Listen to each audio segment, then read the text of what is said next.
नमस्कार, मी Avinash चिलेकर. PCB today मध्ये आपलं स्वागत आहे. पीसीबी कट्टामध्ये आता आपण पिंपरी चिंचवड महापालिका निवडणुकीतील जे संभाव्य इच्छुक उमेदवार आहेत त्याच्याशी चर्चा करतोय. भाजपच्या मुलाखती, राष्ट्रवादीच्या मुलाखती, हा मुलाखतींचा पार्ट सगळा पार पडलेला आहे. आता अंतिम उमेदवार कोण कोण असतील त्याची नावं काही दिवसामध्ये जाहीर होतील. दरम्यान प्रभाग क्रमांक 27 रहाटणी, काळेवाडी, तापकीरनगर, ज्योतिबानगर तिथले भाजपचे जे प्रमुख इच्छुक आहेत राज हेमंत तापकीर, त्यांच्याशी आपण चर्चा करणार. राजजी, आपलं स्वागत आहे. नमस्कार. राज तापकीर आता सध्या चर्चेमध्ये पिंपरी चिंचवड शहरात आहेत. त्याचं कारण एकच आहे की त्यांचे सासरे चंद्रकांतजी नखाते, माजी नगरसेवक, आणि ते दोघांनी भाजपकडे उमेदवारी मागितलेली आहे. एकच प्रभागामध्ये दोघांनी भाजपची उमेदवारी मागितल्यामुळे सासरे जावई आमने सामने येतात की काय, अशा सगळ्या बातम्या जोरदार चालू आहेत. म्हणून सुरुवात तिथून करू आपण. मला राज सांगा, विधानसभा निवडणुकीला सुद्धा तुमचे सासरे चंद्रकांत नखाते हे इच्छुक होते. त्यांनी जोरदार प्रचार मोहीम राबवली. तुम्ही सगळी ती धुरा सांभाळली प्रचाराची. तिथे सगळं अगदी व्यवस्थित. आणि वर्षभरामध्ये आता इथं काय गाडं कुठं बी नसलं नेमकं. खऱ्या अर्थाने विधानसभेला प्रस्थापितांबरोबर त्यांनी त्यांच्या विरोधात गेले होते आणि त्यावेळेस मी एक जावई म्हणून त्यांच्या मागे उभं राहिलो. कारण त्यावेळेस खऱ्या अर्थाने कोणच मागं उभं नव्हतं. पण माझे काही कारण होती आणि मी जावई असल्या कारणाने त्यांच्या मागे खंबीरपणे उभे राहिलो. त्यांचे एक पाठीचा ताटकाना बनून मी त्यांच्या मागे प्रत्येक गोष्टीत उभं राहिलो, शेवटपर्यंत उभं राहिलो. त्यावेळेस मला वाटलं नव्हतं की भविष्यात असं काय बघायला भेटेल. आणि आता महानगरपालिका इलेक्शन डिक्लेअर झाल्यानंतर मी माझा प्रचार चालू केला. अचानक त्यांनी देखील चालू केला. त्यांना मी सांगितलं, भेटलो की बाबा असं असं आहे, मी इच्छुक आहे. तरी आता त्यांना इथं पण उभं राहायचंय. त्यांना मी बोललो लेडीजच्या पण आता तुमच्या नाही डोक्यात काय. अच्छा, काय सासरे जावामध्ये समिट होतो की नाही? शक्यतो झाला पाहिजे आणि माझी अशी अपेक्षा आहे आणि त्यांच्याकडनं पण अपेक्षा आहे. त्यांनी माझं कष्ट बघितलंय. मी एवढ्या वर्षापासून राहटणीकरांसाठी मीच नव्हे तर माझ्या आजोबा असतील, आमच्या मातोश्री असतील, आम्ही 1986 पासून या राहटणीसाठी काम करत आलेलो आहे. आणि मी त्या जोरावरतीच 2012 पासून त्या 2025 पर्यंत. आजोबा बाबा तापकीर केव्हा होते? 86 ला होते. 92, 97. तर आणि त्यानंतर आता आमच्या मातोश्री पण नगरसेवक सुनीता. आणि त्यांनी थोडं एज फॅक्टर मॅटर करतो. त्यांची साठी ओलांडली आहे. तर त्यांना मी म्हणलो की थोडा एक युवकाला संधी द्या. एक लोकांचं काय असतं, लोक उगवत्या सूर्याला नेहमी नमस्कार करतात असं ऐकू नये राजकारण. मग त्यांना तेच बोललो की तुम्ही एक संधी मला द्या, पुढच्या वेळेस तुम्ही हे करा. तर बघू आता काय करतात. शेवटी देवेंद्रजी पण कोणी पक्षश्रेष्ठींनी, नेत्यांनी कोणी समजून सांगितलं असं ना, काय झालं का समज? तसं नाही चर्चा वगैरे काही? पक्षश्रेष्ठींनी अजून तर नाही कुठं चर्चा केली. काहींनी केली, काही जण अजून चालू आहेत, प्रयत्नात आहे. आणि नक्कीच ह्याच्यावरती तोडगा निघाला अशी मला अपेक्षा आहे. पण उद्या जावा आहे म्हणून ते तुला सुद्धा थांबू शकतात ना. ते सांगतील की आता सासरा म्हणून माझी ही शेवटची टर्म आहे, 60 ओलांडलेली आहे, मला काय परत निवडणूक लढवायची नाही, तर तेवढं यावेळेस ऐक, तुला भरपूर आयुष्य पडलेलं आहे, अशी ते विनंती करणार. मग काय करशील तू? तुम्ही प्रश्नच एकदम चांगला विचारला आता. खरं तर तुम्ही बोलले की त्यांनी 60 ओलांडली, बरोबर. आणि आजचं जे भारतीय जनता पार्टीचं धोरण आहे त्या धोरणानुसार यंगस्टर्सला जास्त त्यांनी संधी दिली. तुम्ही महानगरपालिका नाही, ग्रामपंचायत बघा, तुम्ही विधानसभेचे इलेक्शन बघा, तुम्ही लोकसभेचे बघा, त्यांनी एज फॅक्टरवरती खूप कॉन्सन्ट्रेट केलेलं आहे. त्याचं कारण असं की जो उमेदवार आता निवडून येईल तो पुढे 20 वर्ष पार्टीवरती बरोबर पार्टी सांभाळेल असं त्यांनी. आणि आता जस्ट एक गेल्या 15 आदरणीय आपल्या राज्याचे लाडके मुख्यमंत्री देवेंद्रजी फडणवीस साहेब यांनी देखील एका चॅनलला बाईट दिली होती, माझ्या 24 तास काही बीबी माझा समथिंग कुठेतरी, की येणाऱ्या महानगरपालिकेत 40% मी युवकांना संधी देणार. हो बरोबर, ते बोलले. हो, पण त्याचं कारण असते की भारतीय जनता पार्टी ही शॉर्ट टर्म विचाराची पार्टी नाही, ही लॉंग टर्म विचार करते. की आज जो आपला कार्यकर्ता येईल तो पुढे जाऊन शेवटपर्यंत कसा टिकून राहील, किती वर्ष, तो 20-25 वर्ष याचं नेतृत्व करेल. आणि ती संधी आता मला चालून आली. आणि मी पण मी असं नाही की मी पावसाळी बेडकांसारखा इलेक्शन आलं म्हणून बाहेर पडलोय, राजकारणात सक्रिय झालोय गेले 6 महिन्यापासून, असं नाहीये. मी 2012 ते 2025 पर्यंत असा एकही महिना नाही की मी जनतेत नाहीये किंवा मग असं काय. हा, तर मग त्यांनी उलट एक मोठं मन करून द्यावं संधी. आता तुझा जो प्रभाग आहे, हा प्रभाग नेमका आहे कसा? मला थोडं जरा प्रभागाविषयी सांग तुझं. माझ्या प्रभागामध्ये सुरुवातीला जरा शहराच्या राजकारणामध्ये तुझा काय काय कॉन्ट्रीब्युशन, म्हणजे आता तू भाजपमध्ये आहेस, म्हणजे तुझे आजोबा काँग्रेस पासून हा, आहेत, हा. नंतर ते राष्ट्रवादीमध्ये शिवसेनेत सुद्धा होते. हो. तुमचं म्हणजे फॅमिली बॅकग्राऊंड सगळं माहिती आहे त्यात नाही.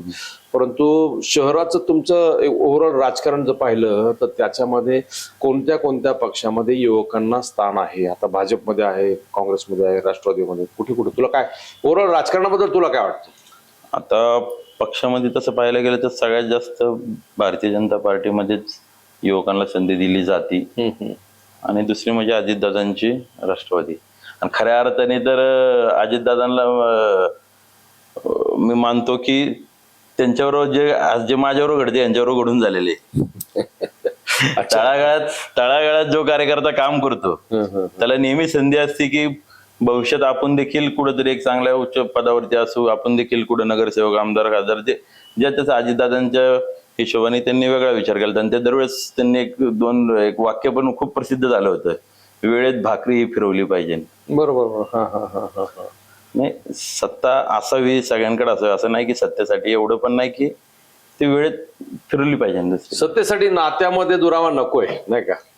हो, सत्तेसाठी नात्यामध्ये दुरावा नको, मला पण तेच वाटतं. मी आत्ताच एका चॅनलला देखील बाईट देऊन आलो, त्यावेळेस पण त्यांना तेच सांगितलं की नात्याची गरज असं नाही की फक्त मला एकट्याला आहे. कारण मला असती तर मी जसं विधानसभेच्या वेळेस मी त्यांच्या मागे खंबीरपणे उभे राहिलो, एक नातेवाईक म्हणूनच राहिलो. मला चित्र समोर दिसत होतं की असं असं होणार आहे, पण काही माझे म्हणजे एथिक्स होते किंवा मी त्यांच्या मागे उभे राहावं थोडे दिवस, आणि तिकिटापर्यंत संघर्षात मी त्यांच्याबरोबर थांबलो.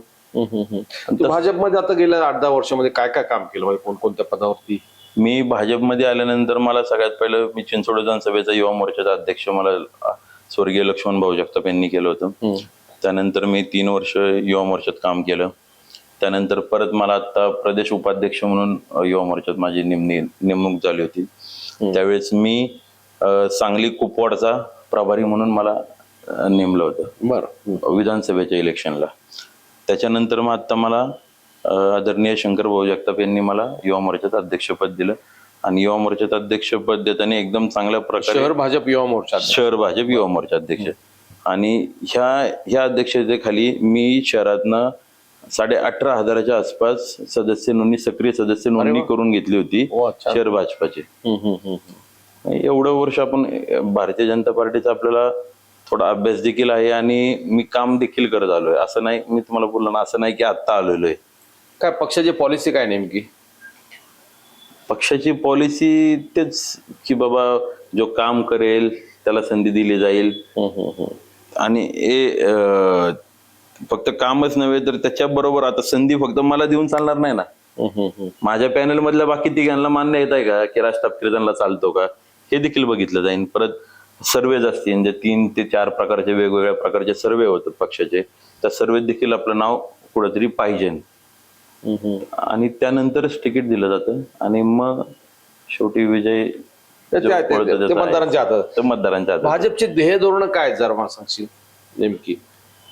भाजपची ध्येय धोरण आहे की आपलं शहर कसं आपलं पुढे जाईल, कसे विविध प्रकारच्या आपल्याला सुविधा शहरामध्ये आणता येतील, कसे आपले रस्ते, जे आपल्या रस्ते म्हणजे आपले रक्तवाहिनी आहेत, आपण म्हणतो की शहराच्या रक्तवाहिनी आहेत. लक्ष्मण भाऊ नेहमी सांगायचे की, तर भाजपचे देखील तेच धोरण आहेत की बाबा रस्ते कसे विकसित होतील, आरक्षण कशी पुढं आपल्याला विकसित करून एक आपल्या येणाऱ्या पिढीला आपण कसं चांगल्या प्रकारे घडू शकतो, इथला जो युवा आहे तो कसा बेरोजगारीतनं बाहेर पडेल, अशी बरेच प्रकारची त्यांची शहरासाठी राबवलेली धोरणं आहेत. आणि भाजप एक असा पक्ष आहे की त्याला विकासाच्या पलीकडे काही दिसत नाही. मी आमचं एक छोटंसं उदाहरण देतो तुम्हाला. आमच्या राटणी, काळेवाडी, तापकीर नगर या प्रभाग क्रमांक 27 मध्ये 450 कोटीची कामं झाली.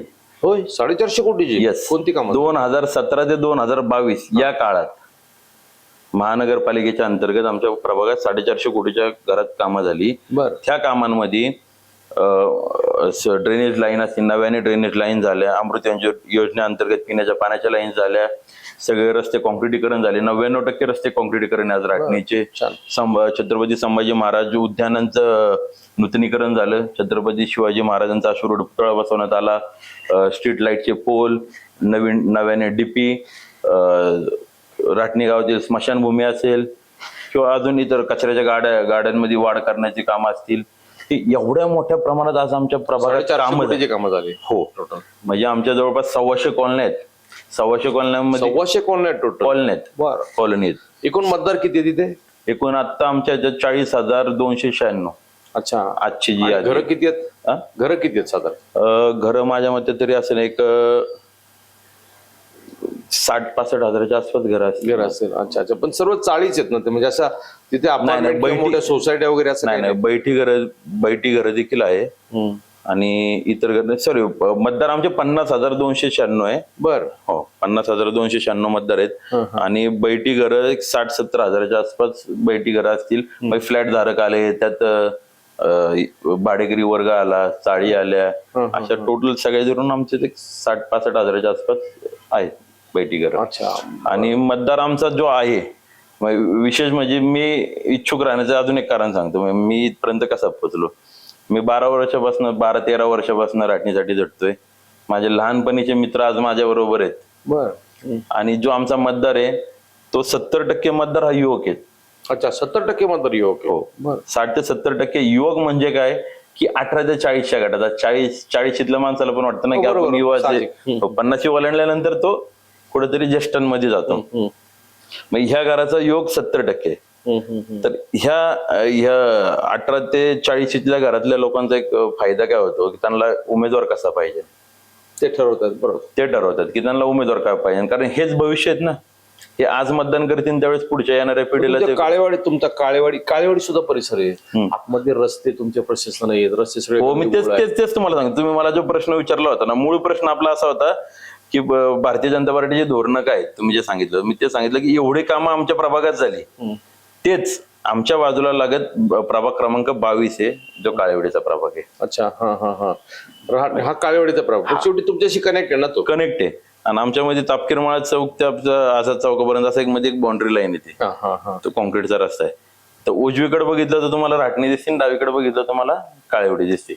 तर तिथंच तुम्हाला फरक कळून जाईल की तिथं राष्ट्रवादीचे 3 नगरसेवक आहेत आता, एक अपक्ष ताई नीताताई म्हणून, आणि इकडं बीजेपीचे 4 नगरसेवक. तर विकास काय असतो. अच्छा. म्हणजे रहाटणीमध्ये पूर्ण 450 कोटी. हो. आणि राटणीमध्ये अतिशय चांगल्या प्रकारे विकास झाला. राटणीचे देखील रस्ते छोटे होते, राटणीत देखील डीपी रोड बारीक होते, तिथली पण बरीचशी समस्या होती. मी स्वतः आंदोलनं केली होती राटणीत 2017च्या आधी. पण आज तो फरक दिसून येतो दोन्ही प्रभागांमध्ये जर तुम्ही कम्पेअर केलं तर. डेव्हलपमेंटच्या सत्ता असताना आणि सत्ता नसताना काय होतं त्याची 2 उदाहरणं. हो. प्रभाग क्रमांक 27 आणि 22. हो. तर विकासाशिवाय मला नाही वाटत की भारतीय जनता पार्टीमध्ये दुसरं कशाला महत्व आहे. आणि देवेंद्रजी नेहमी एकच सांगतात की तुम्ही काम करत राहा. तुमच्या चांगल्या कामात जर काय अडथळा आला तर तुमच्या मागे मी उभा आहे. तुम्ही जर चुकी केली तर मला अजिबात कोणीही विचारायचं नाही करत. चुकीच्या कामाला ते किती प्राधान्य देतात. पण काळेवाडीमध्ये बाकी आरक्षण किती डेव्हलप झाले? तुमच्याकडे उद्यान कोणतं आहे? आमच्या रहाटणीमध्ये उद्यान आहे? हो आहे.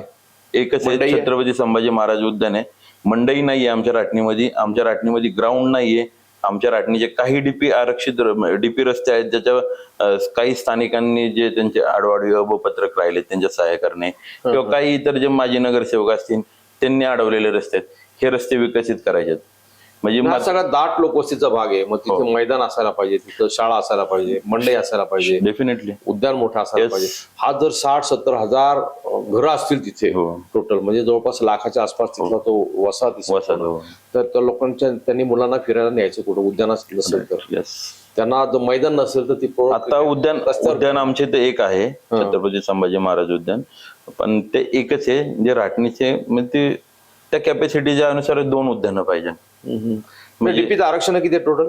डीपीट आता आरक्षण एक शाळेचं आरक्षण राहिलंय, गार्डनचं आरक्षण. आता जी नवीन डीपी जी झाली आता त्याचा अप्रूव्हल अजून काही चेंजेस वगैरे काय पुढे मागं त्याला टाइम लागणार. ही आता जे डीपी मीन्स निवड चुकीचं काम ते झालेलं आहे आता ते डीपी. जुन्या डीपी मध्ये तर असणार आरक्षण? हा जुन्या डीपी मध्ये 3-4 एक हॉस्पिटलचं आरक्षण आहे, गार्डनचं आरक्षण आहे, भाजी मंडईचं आरक्षण आहे. अशी ही जी आरक्षण ही आम्हाला डेव्हलप करायचं. आमचं काय झालं, आमच्या मातोश्री ज्यावेळेस नगरसेविका होत्या 2017 ते 22च्या काळात, तुम्हाला माहितीये कोरोनाचं संकट अख्ख्या महामारी अख्ख्या भारतावरती आली होती.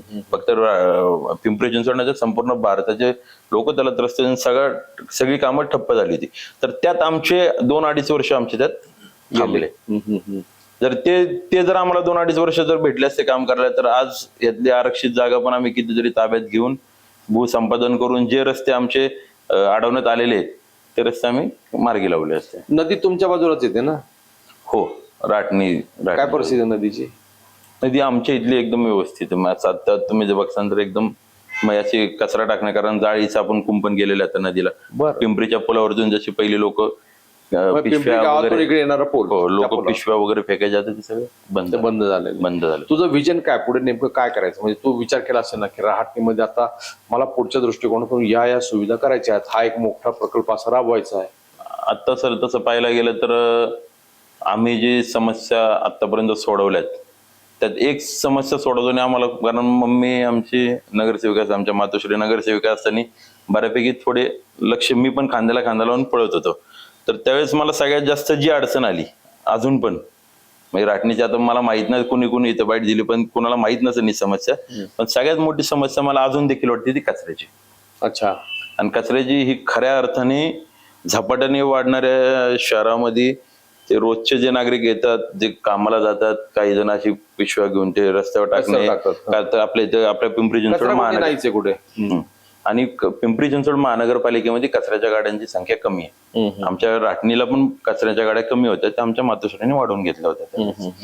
तर माझा सगळ्यात महत्वाचा प्रश्न आहे, गार्डन आपण आज ना उद्या करणारच आहे, प्लेग्राऊंड पण करायचंच आहे, आरक्षित रस्ते पण ते होणार आहे. एक प्रोसेस असते, आरक्षित जागा आपल्याला ताब्यात घेण्यासाठी जागे मालकाची आपल्याला सहमती लागते, त्यांचे सह्या लागतात. गार्डन करताना देखील तोच समस्या येते. डीपी रोड जे आपले ताब्यात नाहीये त्यात पण आपल्याला जागे मालकाला कसं कन्व्हिन्स करायचं त्याच्यावरती असतं. पण त्याच्या पलीकडं कचऱ्याची समस्या जो कोणी निवडून येईल, मला माहित नाही, मी आज बोलतोय तुमच्या समोर बसलोय, पण उद्या राटणीचा नगरसेवक कोण असेल हे देव जाणे.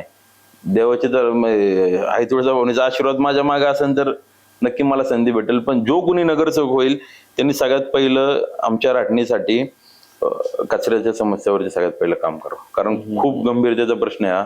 जागी जागी कचऱ्याचे ढीग वाढत चाललेत. प्रशासन लागून कुठं नाही असं डम्पिंग ग्राउंड, ते डम्पिंग करतात, उचलतात, रात्रीचं उचलतात, दिवसा उचलतात. पण जो त्यांच्यावर पकड होता, एक वचक होता ना की ह्या कॉलनीत कचऱ्याची गाडी गेली नाही, पहिले जे सारखं ते होतं, ते आता थोडं अधिकारी पण थोडं ऐकण्याच्या दुर्लक्ष करतात ते. तर सगळ्यात मोठा प्रश्न माझ्या दृष्टीने आता कचऱ्याचा प्रश्न आहे. कारण कचरा म्हणजे आरोग्य आलं. आरोग्याचा प्रश्न काय असतो की एका जागेचे कचऱ्याचे ढीग लागले तर त्याच्यावरती माशा वगैरे बसतात, त्याने लहान पोरांना आजार होतात. आमच्या इथे मध्यमवर्गीय क्लास आहे अख्खा राटणीचा बऱ्यापैकी. राहटणी मधली जी बांधकाम आहेत सगळी घरं आहेत, अधिकृत किती अनधिकृत किती? अधिकृत पण आहेत आणि अनधिकृत पण आहे. म्हणजे ते प्रमाण कसं असेल साधारण? 40-60, 40% हा, 60% अधिकृत, 40% अनधिकृत असं म्हणलं तरी. अच्छा. कारण बऱ्यापैकी लोकांनी कर भरलाय, जास्ती कर भरलाय, टॅक्स भरला तरी तितके अधिकृत होत नाही. हो, अधिकृत होत नाही. पण आज गरीब कुटुंब आहेत आमच्या इथे आणि सगळ्या हातावरचं पोट आहे सगळ्यांचं. सगळ्यांनी म्हणजे आम्ही तरी बऱ्यापैकी आळा घातलाय की बाबा कोणी बांधकाम अनधिकृत करू नका. त्यात पण समजूत काढत असतो की बाबा शेजारच्यांना करायचं, चिल्लेकरांना करायचं, त्यांच्या बाजूला तापकिरांचं घर आहे, तुम्ही दोघं एक विचार करा, दोघं मिळून प्लॅन पास करा, असं पण आम्ही सल्ले देऊन बऱ्यापैकी आमच्या तपकीर नगरमध्ये पण आता अधिकृत बांधकामं झालीत आता. आणि लोक आता समजूतदार झालेत. कारण तुम्ही कॉलन्या जर बघसान तर कॉलन्यांमध्ये रस्त्यावरची गाड्या पार्क होतात. पार्किंग नाहीये. आणि ज्या दिवशी तुम्ही अधिकृत करता त्यावेळेस तुम्हाला पार्किंगचे आतमध्ये येतं. तर त्यामुळे आम्ही आता समजूत काढताना कॉलन्यांमध्ये देखील असं करतो की बाबा कोण कधी कधी फोन करतात ना लोक की दादा आम्हाला बांधकाम करायचे, करू का, कारवाई होईल का, काय होईल. मग आम्ही ते सांगतो तुझ्या शेजारी कोण आहे, तुम्ही 3-4 जण मिळून एकत्रित बांधकाम करा, पण ते प्लॅन पास करा. बरोबर, जेणेकरून तुमच्या येणाऱ्या पिढीला कुठे त्रास होणार नाही. मला शेवटचा प्रश्न आहे तुला. लोक महापालिका निवडून म्हटल्यावरती नगरसेवक 1-2 कोटी रुपये खर्च करतात, पक्ष सुद्धा विचारतो खर्च किती करणार. म्हणजे बऱ्याच जणांचा उद्देश असतो की त्याच्यामध्ये पैसे कमवायला म्हणून लोक तिथे जातात. तुला तसा तुझा हे बिलकुल नसणार, कारण तुमच्याकडे तसं साम्राज्य, तुम्ही ऐश्वर्य संपन्न आहात. अधिकृतपणे म्हणजे मला वाटतं बाबा तापकीर हे अधिकृत विधानसभेचे उमेदवार होते, मला वाटतं काहीतरी अधिकृतपणे त्यांनी घोषणा केली होती ते शपथपत्रावरती की 60 एकर जमिनी 60 एकर जमीन. मग त्या भागातले सगळ्यात मोठे जमीनदार आहेत, त्याच्यामुळे पैसे कमवण्याचा तुझा तर हेतू नसता. नेमका उद्देश काय? उद्देश हाच आहे की मी आजोबांच्या पावलावर पाऊल ठेवून राजकारणात आलो. मी लहान होतो तेव्हा आजोबांबरोबर फिरायचो. आजोबा नेहमी सांगायचे, मी गाडी चालवायचं पुढे कामाला जाईन ते सांगायचं आपल्याला इथं असं करायचं, आपल्याला हे करायचं. पण ते तसं ते डोक्यात राहिलं की आपल्याला राहण्याच्या विकासात कुठेतरी हात घालायचा, भविष्यात राहणीत कुठेतरी एक चांगल्या एक वरच्या लेवल आपली राहणी कशी एकदम स्मार्ट सिटी, जशी आज आम्हाला लगत पिंपळे सौदागर आहे, ते एकदम चकाचक आहे. एकदम चकाचक आहे. राहणी पण चकाचक आहे. पहिला आमच्या राहणीचा नागरिक राहणारा असेल तरी तो सांगताना पिंपळे सौदागर ऍड्रेस सांगायचा. आता लोक हक्कानी सांगतात की राहणी द्या, राहणी तुम्ही गोडांबाई चौकात द्या, तुम्ही नकाद्या वस्तीला या, कोणाला हॉटेलच्या द्या, तापकीर चौकात द्या. म्हणजे तो आम्ही भाग त्या प्रकारे आता सुधारवलाय गेल्या आम्ही 5-6 वर्षामध्ये. तर अजून देखील राहणीला आम्ही एक उच्च स्तरावरती कुठेतरी नेऊ शकतो असं मला माझ्यावरती आत्मविश्वास आहे. आणि जसं की ग्राउंड्स असतील, गार्डन्स असतील, आरक्षण असतील, डीपी रोड्स असतील, कचऱ्याची समस्या असेल, ही जी उर्वरित कामं आहेत ही मला करायची. तर कारण काही स्वप्न पूर्ण झालेत आमचे, जे आम्ही ठरवलं होतं 17 ते 22च्या काळात 70% कामं झालीत. उर्वरित 30% कामं आम्हाला आता येत्या 5 वर्ष. थोडक्यात तुला राहणी स्मार्ट करायची. स्मार्ट झालीये. राहणीचं स्मार्ट सिटी मध्ये आता रूपांतर झालेलं आहे, आणायचंय, आलीये आता. आणि भविष्यात देखील राहणीचं नाव कुठेतरी पिंपरी चिंचवडचं एक हार्ट ऑफ द सिटी म्हणून राहणी ओळखली जाईल, हे माझं दृष्टी. जसं आज पिंपळे सौदागर एक हार्ट ऑफ द सिटी आपण म्हणतो, तसंच राहणी देखील हार्ट ऑफ द सिटी कशी बनन, राहणीला नवीन ओळख द्यायची तुला. येस चालेल. तू जे इथे येऊन मनमोकळेपणाने राहणीचं विजन काय आहे तुमचं, त्या प्रभागाचं विजन काय आहे, तिथल्या आता समस्या काय आहे, राजकारण काय आहे, सविस्तर मनमोकळ्या गप्पा केल्या. तुमच्या सासऱ्या जावांचा काय असेल तर आता पुढे तो विषय होईल. परंतु तुझ्या निवडणुकीसाठी, तुझ्या उमेदवारीसाठी आमच्या खूप शुभेच्छा. थँक्यू.